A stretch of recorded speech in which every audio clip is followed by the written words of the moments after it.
So, hi, I'm not dead.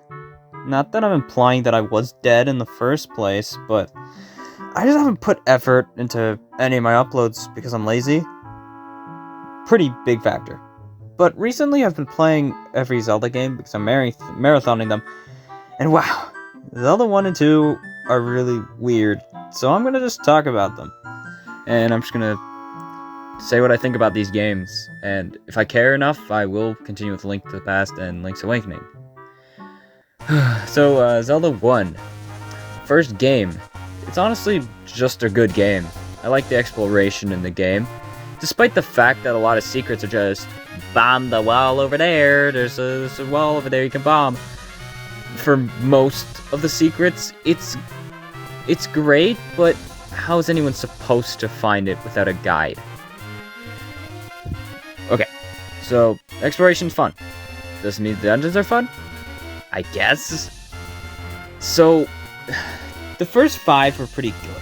They have a pretty nice flow to them in difficulty, so they don't feel like they're getting too difficult too fast. But then you get to level 6. What were they thinking with level 6? That's my biggest issue. Level 6 is the second worst level in this game. It is terrible. The level just spams blue dark nuts.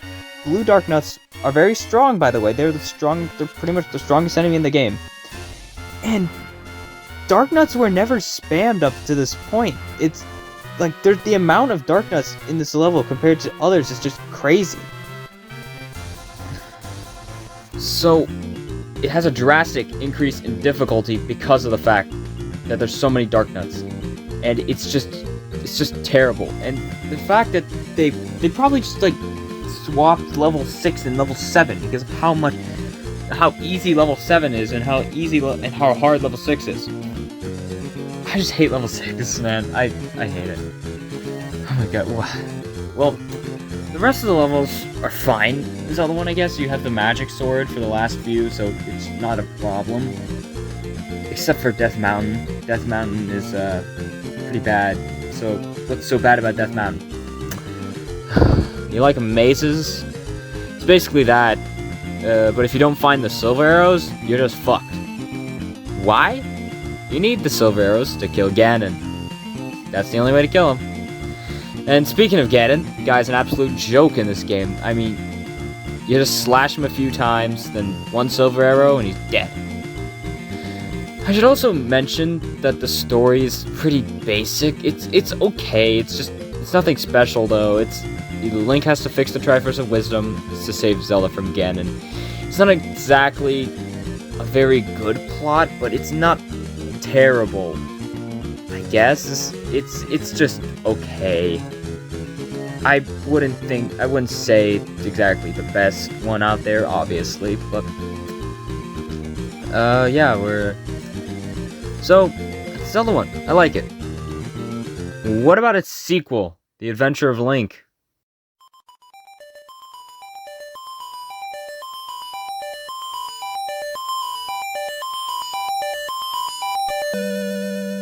I do not like Zelda 2, The Adventure of Link. I know, crazy. But hear me out.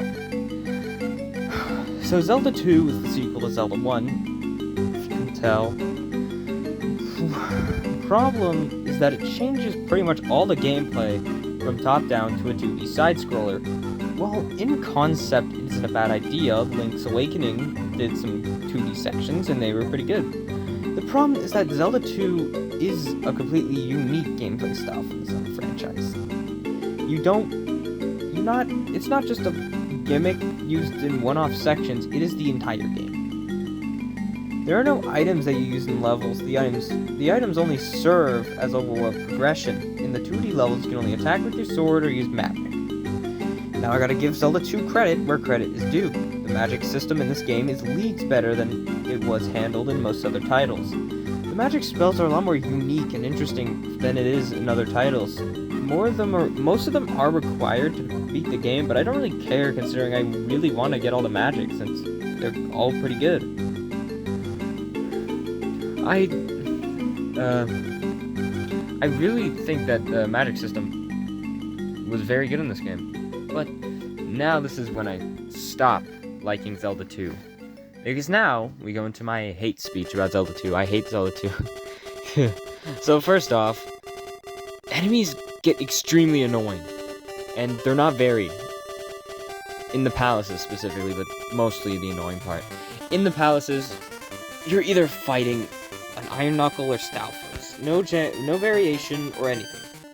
And by the end of the game, it gets annoying because you run into the palace and you just see a bunch of Stalfos and Iron Knuckles, and it gets annoying. And the second point, the Great Palace. The Great Palace is probably the worst dungeon in the entire series. The Great Palace is the final dungeon, and it is the absolute worst. The enemies, they're terrible, the layout is huge, and it's just not easy to navigate. And the final boss is not good to put at the end of an extremely long dungeon. Most Zelda games are pretty similar in their final bosses, where the final dungeon is usually pretty short, and the final boss can be a little more difficult because it takes less time to get back, or the final boss will be pretty hard or pretty easy, and the dungeon's pretty long. It's like Link to the Past and Aghanim. The fight with Aghanim is a joke, even though Ganon's tower is super long. It's really... It makes them able to have bosses be more difficult while also just making the final dungeon still good, I guess? It depends what dungeon you're thinking about. If it's short and is good, well, it's all good. But here, the dungeon is stupid hard, and the boss is annoying to reach. And if anyone tries to explain why the Thunderbird is good, I don't think you're gonna have a good idea. Or let me rephrase. I don't think that that you can't actually explain to me why the Thunderbird was a good idea. I don't think you could justify the Thunderbird fight. It's just terrible. It's just plain fun, and then you have to use most of your magic to even hurt it. And so you're wasting all that, and you can't use it for Dark Link. Though, it's not a big issue, considering Dark Link can be cheesed pretty easily. But for people who don't know you can cheese the Dark Link fight, using all that magic on the Thunderbird is not going to make the Dark Link fight any easier. Most people classify it as the most difficult Zelda, and yes, it is the most difficult, but difficulty comes from the game's spam of very powerful enemies, and it just gets annoying. And the Great Palace, I really hate the Great Palace. And the road to the Great Palace, very slow and very annoying. I hate it.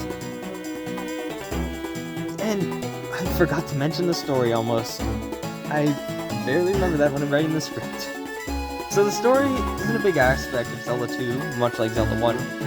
But the story is a little different. You need to find the Triforce of Courage from the Great Palace to wake up Zelda, who's sleeping, with the full Triforce. And if you die, your blood is used to revive you. Pretty simple, but it's okay. It's nothing special either.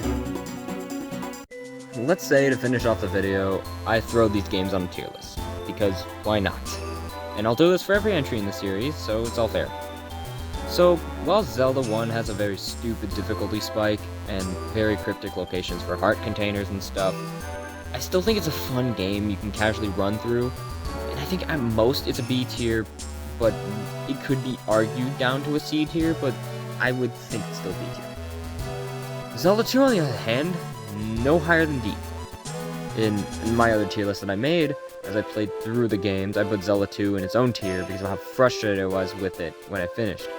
It's mostly a joke, and I decided that this tier list is just gonna be putting it in D. Overall, these games were okay introductions. I mean, Zelda 2 wasn't that good, but I think they were okay for what they were, and they really picked up the pace with the Link to the Past, and I'm thankful for that, which I'll cover Link to the Past along with Link's Awakening at a future date. Thanks for watching this video, and bye-bye. Also, shout out to Sobble, this is for my friend, I'm sorry,